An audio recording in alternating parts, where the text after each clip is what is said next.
Hey everyone, welcome back to the channel. Do you want to get paid on Doordash?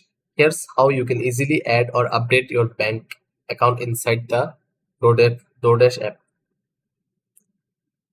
First, launch the Dasher app and make sure it has camera access under your device settings. Inside the Dasher app, tap on the earnings tab at the bottom of the screen. Now, tap View Payout Details, then choose Change your payout method.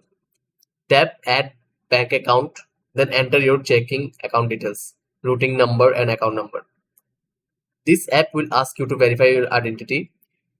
Use your phone's camera to scan a valid photo ID card when prompted.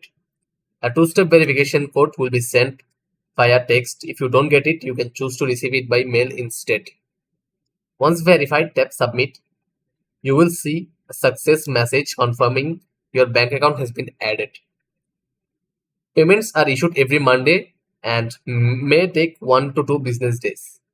You will get an email from Doordash confirming changes to your bank info. Check it to be sure your update was successful.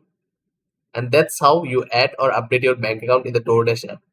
If this video helped, like the video and subscribe for more quick tech tips.